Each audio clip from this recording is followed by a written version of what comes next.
लगी हो वीडियो बनी वीडियो शूटिंग।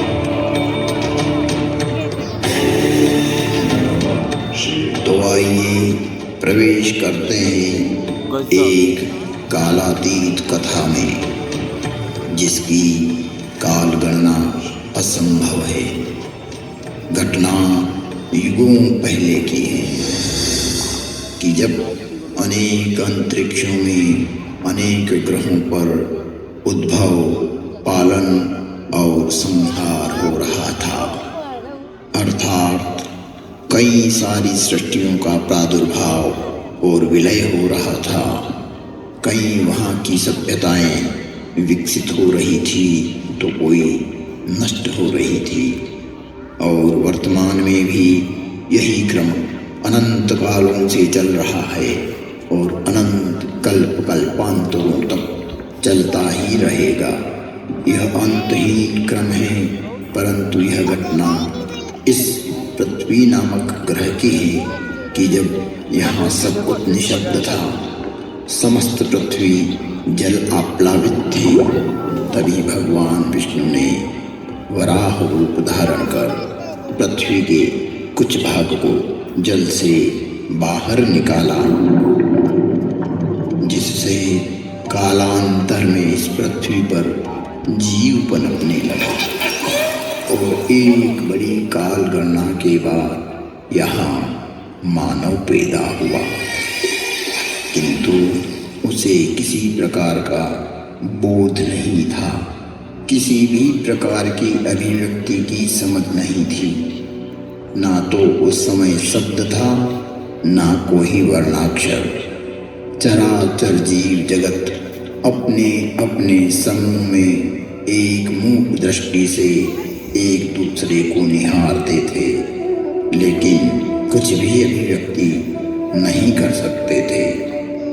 चारों तरफ इस पृथ्वी पर सन्नाटा ही सन्नाटा था। प्राकृतिक स्वरों, ध्वनियों के अतिरिक्त यह पृथ्वी निशब्द थी। ऐसे कई युग बीत गए कि अचानक ब्रह्मा को विचार आया कि पृथ्वी का निर्माण हो चुका है।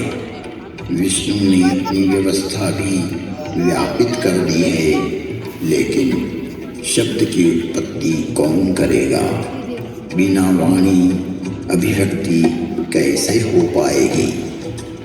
जब ब्रह्मा और विष्णु को प्रेरणा हुई कि देवों के देव महादेव ही इस सृष्टि में शब्द की स्थापना कर सकते हैं, शब्द ब्रह्म का दान दे सकते हैं,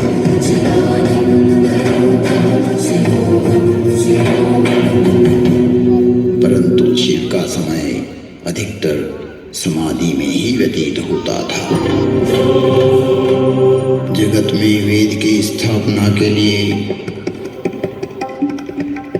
मनुष्यों में, प्राणियों में सत्य, प्रेम और करुणा की भावना प्रकट करने के लिए, शब्द को देह देने के लिए महादेव को समाधि से जगाना अति आवश्यक है।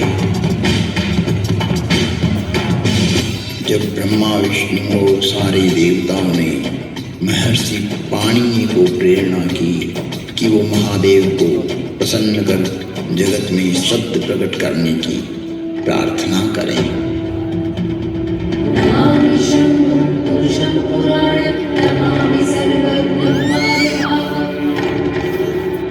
महर्षि पाणिनि की निष्प्रिय एवं जगत कल्याण की भावना से की गई तपस्या ने भगवान शिव की समाधि में विघ्न डाला। महादेव की समाधि असमय भंग हो गई। महादेव के जागते ही उनका रौद्र रूप प्रकट हुआ और उन्होंने अपना नाद शस्त्र डमरू उठाया और भयंकर तांडव करने लगे।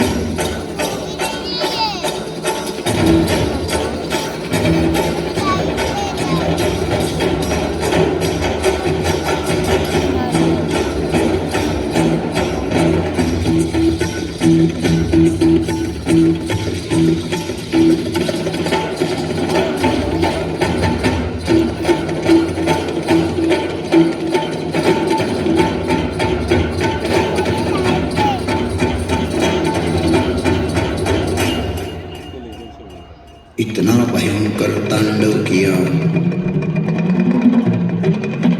कि पृथ्वी हिलने लगी, आकाश में बिजलियां कौंधने लगी। पृथ्वी को हिलते देख ब्रह्मा ने सोचा, कहीं प्रलय की वेला तो नहीं आ गई। चारों तरफ समुद्र में उफान आ रहा था, हवाएं चक्रवात का रूप लेकर आकाश की ओर बढ़ रही थी। पूरी पृथ्वी अपनी दूरी पर ऐसे डोलने लगी मानो पृथ्वी समुद्र पर तैर रही हो। तब महादेव ने अपना डमरू बजाया और असमय समाधि में हुए विघ्न के कारण तांडव करते हुए